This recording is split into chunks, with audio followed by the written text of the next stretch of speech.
মইতো ক'তো কোৱা নাই মই সৰ্বভূ কিন্তু মোৰ সংবিধানে কৈছে যে মই অসম কংগ্ৰেছৰ প্ৰথমজন ব্যক্তি বাকীসকল মোৰ সহকৰ্মী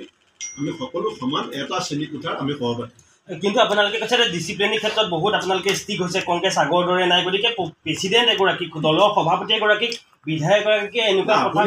মই দেখাও নাই শুনাও নাই আপোনালোকে জানে যে মই দিল্লীত আছিলোঁ মই ৰাতি 10:30 বজাত আহি পাইছোঁ এতিয়া যদি তেনেকুৱা কথা আহিছে মই চাম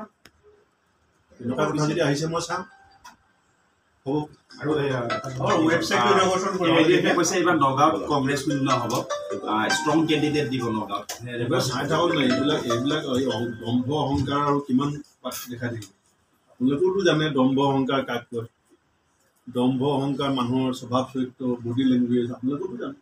ফেচবুকবিলাকত চাবচোন আপোনালোকে যেতিয়া এই কথাবিলাক গৈ মন্ত্ৰীসকলৰ কথাবিলাক যেতিয়া আপোনালোকে ফেচবুকত আপডেট দিয়ে তেওঁলোকৰ দম্ভ অহংকাৰ যেতিয়া কথাবিলাক আপোনালোকে ফেচবুকৰ কমেণ্টবিলাক চাবচোন তাততো কংগ্ৰেছ মানুহে কমেণ্ট নকৰে